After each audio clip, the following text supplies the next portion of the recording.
Hey there, welcome back to my channel, and today I'm going to be giving you my review of Animal Crossing New Horizon for the Nintendo Switch. I wanted to go ahead and play the game a lot before I went ahead and made a review because I really like to do detailed reviews. Anyways, let me just jump right into it. This is my first introduction to this series.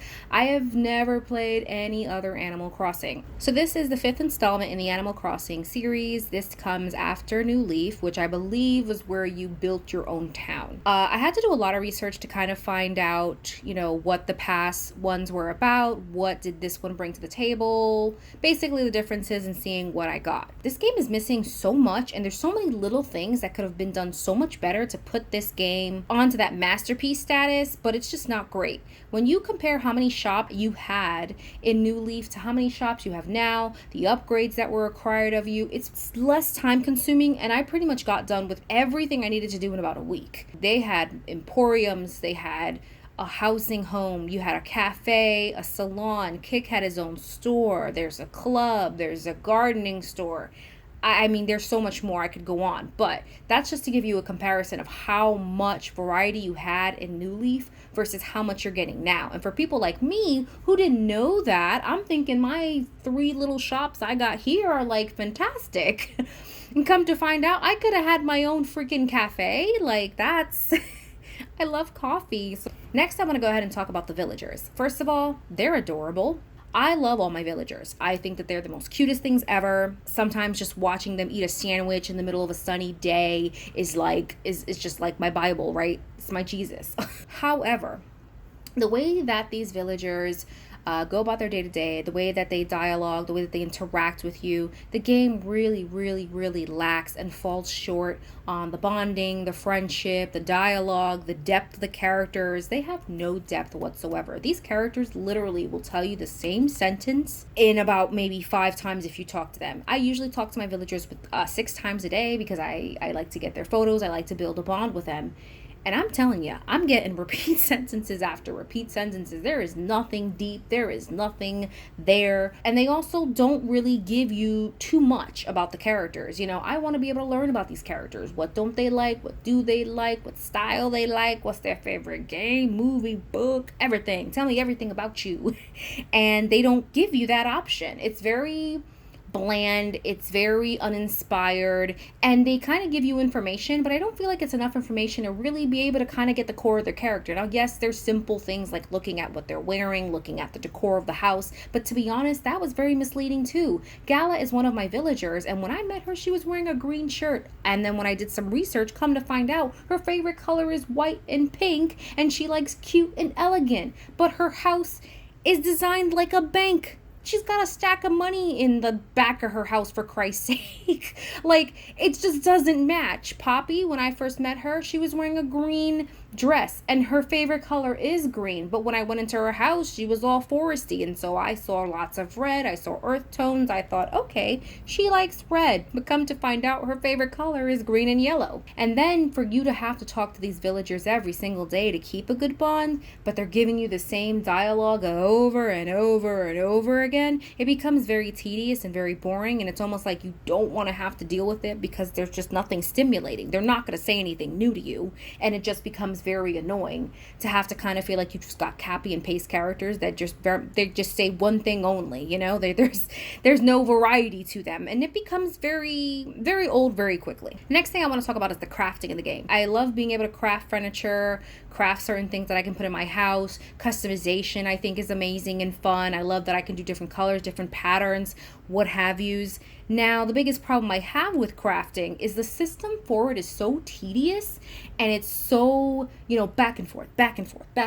You have to run to your house because you don't have enough rocks. You want to craft an iron table, and so you have to go run back to your house. And for most people, I have a crafting table in my house. I have a crafting table outside my house. But let's say I want to do a project on, one side of my village on top of a cliff, and I forgot my clay, my iron, and my wood in my house. I could either source it right there, which is gonna take time, or I could run all the way back to my house, which is gonna take additional time. And while some people are like, well, geez, you're lazy, it's not about being lazy. It's about having something in a system in play that makes it for you to easily be able to breeze by what you're doing and have fun while you're doing it. It's not fun to me to stop in the middle of a project, to have to run back home because I forgot to grab some extra iron nuggets. Why couldn't they put your inventory in your crafting table? Wouldn't that have made sense? It makes no sense to me that that was left out.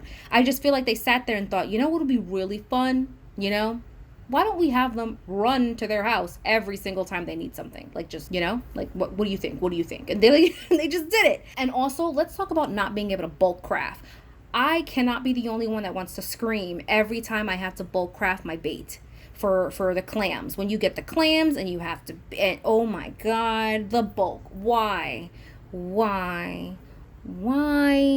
Who would it have killed? Who would it have hurt? Whatever. Who would it have hurt to put bulk crafting in this game? The system, this is what I talk about when I talk about little things like this in the system, that it's just hard for me to not notice. Like, I know a lot of people are like, Jesus Christ, you taking this so serious, it's a child's game. I get it. But at the same time, I'm looking at this at the eyes of a gamer, and for me, it's just stupid why you don't have bulk crafting, especially for things like bait. Even if they made bait a bulk craft item only, they could do it for things like that they know tend to be tedious, because then you end up, there's a cut screen, you have to change, you have to go back in, you have to click the bait. It's just ridiculous. You have to get out of the crafting screen just to go into the customization screen. How hard would it have been for you to back out and then it say, do you want to customize something? No, you gotta back out, get off the screen, your character lifts up her hands and she's done. He's done. To then have to go, do you want to customize? Next I want to talk about is the decor styles of like the furniture, things like that. So I love that there's different types of furniture in the game. They have the cute decor, the antique, the imperial. I did some research, found out that there was a lot of other styles that they cut out from this game, and they gave us different ones, and then I guess they brought some old ones back, which is totally fine. Now, if you're a veteran of the series, you probably know the decor just by looking at them. However, I'm a newbie and I don't know the decor by looking at them, unless it's something super obvious like a cute floor lamp, a cute sofa, a cute wardrobe. You see where I'm going? I understand that it's cute because it's cute in front of it, so I know that that's the style of the decor. However, when I see an antique table or an antique floor lamp, what does that fall under? Does it fall under elegant? Am I an idiot for not knowing that? I feel like the way that they did the decor, it could have been broken down a little bit better to help you really understand the game and to really understand the styles. Like, if when you clicked on something, like let's say you went into the nook and cranny and you went ahead and clicked on the antique table, a little pop screen would go ahead above the text screen and say antique table, style elegant, good gift for normal type personality or cranky type personality, whatever have you. That way, it not only helps you to understand what type of personality would like what, but if you have that type of personality, you can then bond better, give them a better gift, make them happier, and finally get the photo that you've been wanting to put on your decor, because I know everybody wants a photo of their favorite villager. Why wouldn't you not, right? This game makes it so that you're pretty much left out in the dark. You don't know what decor is what. You just kind of have to figure it out. And unless you go through a bunch of guides like I did to find out a few things, I had to look up so much additional information just to understand my villagers, know what they like, what they dislike, their favorite color, things like that. I had to look up. There's no way for me to just find that out in the game, and I hate that that's like that, because I don't want to have to research and look out, because it stops me from playing the game. It stops me from enjoying the game, and I want to be able to learn things in the game. That's just something that a game, I feel like, should offer you. Next on the list is dialogue. Dialogue of the villagers, like I said before, very copy-paste. You'll probably get the same sentence day after day after day after day. Or if you're like me and you have the same personality trait, I've got about 5 villagers that are normal. You can kind of guess how many times I hear about one person finishing a book. Or they'll say the same thing about the resident service buildings, how they do so much for them. They want to make them an apple pie la mode, a tartan, or a strawberry pie. Like, it's just the same thing over and over again. And it becomes very boring, very flat, and it kind of keeps you from wanting to interact with your characters. Yes, they're very cute, but cuteness can only take them so far. You want to be able to talk to them, bond with them, and you want to hear something different.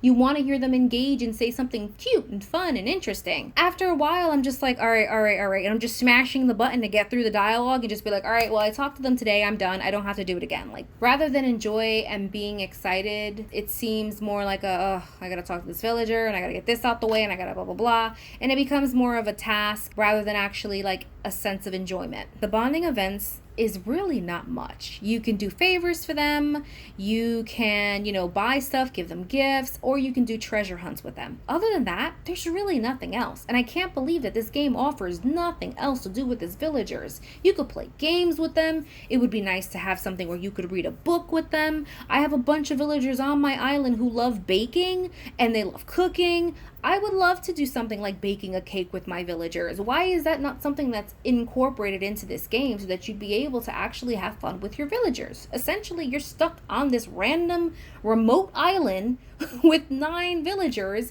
and you can't do really anything with them. And the amount of times that I've done treasure hunts with them or I've done favors for them is really, really like slim, seldom, none. It's just not a common thing.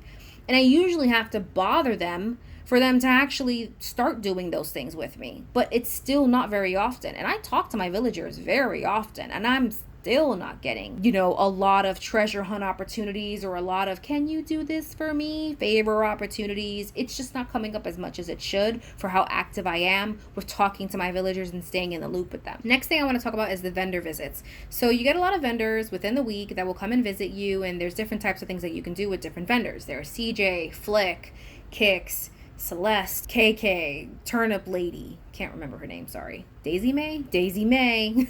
There's just so many different things, right? So many vendors. Sahara, Leaf, I believe his name is Leaf. Sorry if it's not. Leaf. But anyways, so the vendor visits are pretty random. I kind of can feel when they're coming. It kind of depends, but then they switch it on you somewhat, whatever.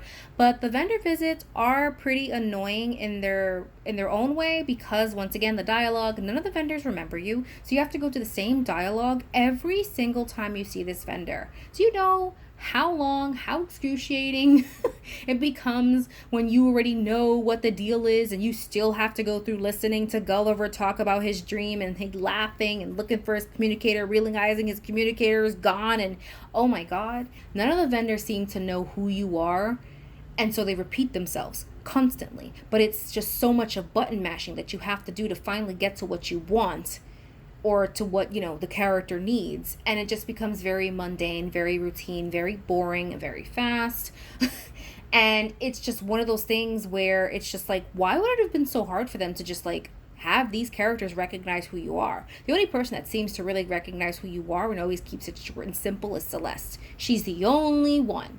Why? I don't know, but she's the only one, and so of course she's my favorite. Her and Blanthers by far are the best characters I think that are in this game, other than Pascal too. Pascal is like my new fave. However, Pascal also has started to become pretty routine in what he says. Just the other day, and he was just added to this game along with the swimming update, he had already given me a sentence that I already heard, and I said, are you kidding me? I've only seen him about 7 times, and he's already giving me the same spiel. And to me, that's just not acceptable. It's such a lack of that kind of detail. But then there's such an extra amount of detail in certain things, like when you leave and the villagers wave bye to you. Those are cute little details that you notice in the game. It's details like that that you become so appreciative of. But then when you notice things like, why couldn't they just cut the dialogue? Why couldn't the vendors just recognize who you are? It's those things where it's just like, why wasn't this done? And you can't help but, scratch your head. It's things like when you go into Abel's sister's shop and you want to go shop, you have to shop for each individual item by itself. Let's say I want to get the different color of the types of shades that I see. I have to go in that dressing room 5 times to get every single color. And then God forbid I want to go shop for my villagers. That's 9 villagers I need to go shop for. That is outrageous. It becomes crazy. Why couldn't they make it as a bulk shopping, as if you're really shopping and you have like a bag that you can kind of fill? And then once it reaches that certain amount, she can say, oh, do you want to have another tote? Kind of like she can turn into that Bath and Body Works girl and be like, oh, do you need a tote? Do you need a bag? Do you need some help? It could have been done in that style to where it actually made you really immerse in it and feel like you're shopping. Then it becomes this, oh God, I hope I don't find something I like in every color, because I'm just gonna be here for 5 minutes, in and out, in and out, in and out. And then on top of that, she also talks to you, so that slows down the process as well. Why wasn't this taken out? Why wasn't this done better? Those little details got slipped, and I just don't know why or how. The music in this game, it's just charming. It's pleasant, it's upbeat, it's happy, it's warm, it's comforting. It's kind of like a hot cup of cocoa, or it could be a nice cup of coffee or a nice cup of tea. If you get the KK songs, then you have the option of being able to listen to your favorite KK songs. I think all the songs are great. However, I will say that one of my biggest gripes is that you can't change the music in your island. So you're just stuck listening to whatever they play every hour. Now, I like the detail of it. I think that that's really cute. I like that they did that. However, how much more better would it have been for you to bump your favorite KK song in the island versus having to put 50 million bamboo speakers or high-def stereos in order to drown out the normal village music that you're listening to? It comes off very lazy that something like that couldn't have been done. Why couldn't it have been done? And there's 94 KK songs. You really didn't think we were going to want to listen to that? I mean, who doesn't have a favorite KK song? I've got like 5. It's just kind of upsetting, because rather than having to listen to the hourly song that I know is going to play every day at 9 a.m., I could have been listening to my favorite KK song, but instead I'm listening to 9 a.m. music. Then you start humming it even though you're not playing the game, and that spills into your real life. It could become a problem. Next thing I want to talk about is the multiplayer. There is none. There is no multiplayer, like non-existent. I mean, yes, there is, but someone can have a spot on your island, but there's only an island per Switch, which is very surprising for Nintendo to do. They claim they did it because they didn't want people to cheat or whatever it was that they did what they did.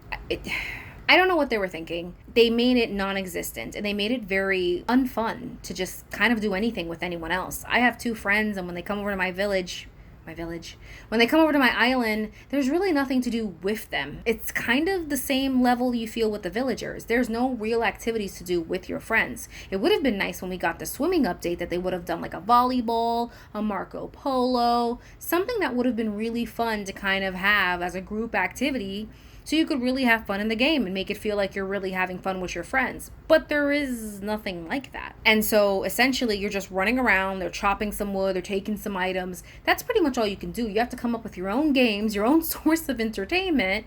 But there's only so much you can do. You're very limited with what you can do with multiplayers. And it's just really stupid, because essentially you should have a really good multiplayer function. My fiance has a little spot on my island and that's pretty much it. But the characters don't behave the same way to him. They all see me as the main person of the island, and it's just a little unfair. Also, my sister has 3 kids, and she refuses to get this game because she doesn't want her kids fighting over who's going to get the main island and who's going to be just a bystander.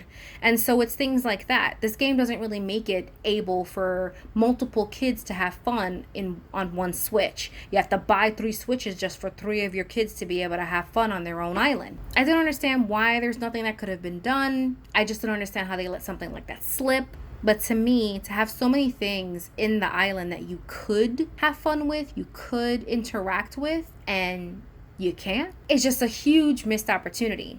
There's food that I set out. It would be really cute if my character could eat food. All she can eat is fruits, which is, yeah, it's cute. You know, I would love to kind of have this cute little tea party with my villagers, you know, or maybe she's sitting on the bench reading a newspaper, drinking a cup of coffee, or she's eating some cake that her mom sent her. There's so many things that they could have done that could have been interactive to really give your character a sense of depth and like they're real, you know, they really need to eat. Or maybe have your character take a cute little shower in their cute little bathtub. Just things to kind of really make the game say, yes, we're real. Yes, this is this is real. This is a nice reality that you're living, in a sense. Just a world, immersing you in a world. You're just playing a game. And for me, when I play games, I really want to get involved. I really want to get immersive. I want it to feel like I'm in this game. I'm in this world.